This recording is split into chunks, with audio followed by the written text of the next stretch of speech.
വയനാട് വന്യജീവി സങ്കേതത്തിലെ വനംവകുപ്പ് ചെക്ക് പോസ്റ്റുകളിൽ സുരക്ഷ വർദ്ധിപ്പിക്കുന്നു. റിമോട്ട് വീഡിയോ നിരീക്ഷണ ക്യാമറകളും LED ബോർഡുകളുമാണ് ചെക്ക് പോസ്റ്റുകളിൽ സ്ഥാപിക്കുന്നത്. ഇനി മുതൽ ഇതുവഴി കടന്നുപോകുന്ന എല്ലാ വാഹനങ്ങളുടെയും വിവരങ്ങൾ ഡിജിറ്റലായി രേഖപ്പെടുത്തും. രാത്രികാലങ്ങളിൽ ദൂരെ നിന്ന് ഡ്രൈവർമാർക്ക് ചെക്ക് പോസ്റ്റ് തിരിച്ചറിയാനാണ് സ്ക്രോളിംഗ് ഡിസ്പ്ലേ ബോർഡുകൾ സ്ഥാപിച്ചിരിക്കുന്നത്. ഇതുവഴി ചെക്ക് പോസ്റ്റിൽ വാഹനമിടിച്ചുള്ള അപകടങ്ങൾ ഒഴിവാക്കാനാകും. ഇരുവശങ്ങളിലൂടെയും കടന്നുപോകുന്ന വാഹനങ്ങളുടെ ദൃശ്യങ്ങൾ പൂർണ്ണമായും ക്യാമറയിൽ ചിത്രീകരിക്കും.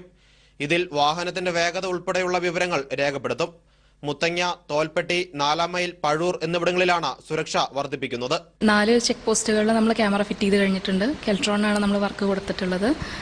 അപ്പം സ്റ്റേഷൻ നമ്മുടെ റേഞ്ചിലിരുന്നുകൊണ്ടും അതുമാതിരി തന്നെ ഡിവിഷനിലിരുന്നുകൊണ്ടും ക്യാമറയിൽ കാണുന്ന വിഷ്വൽസ് എല്ലാം നമുക്ക് മോണിറ്റർ ചെയ്യാൻ പറ്റും. കൂടുതൽ പ്രൊട്ടക്ഷൻ എൻഷുർ ചെയ്യാൻ വേണ്ടിയിട്ടുള്ള സംവിധാനമാണിത്. ഹൈ പവർ ആന്റിനകൾ വഴി വയർലെസ് സംവിധാനത്തിലൂടെയാണ് ക്യാമറയിലുള്ള വിവരങ്ങൾ ഓഫീസുകളിൽ എത്തുന്നത്. പോലീസ് അന്വേഷണങ്ങൾക്കും ചെക്ക് പോസ്റ്റിൽ സ്ഥാപിച്ച ക്യാമറയിലെ വിവരങ്ങൾ ഉപകാരപ്രദമാകും. മനോരമ ന്യൂസ്, വയനാട്.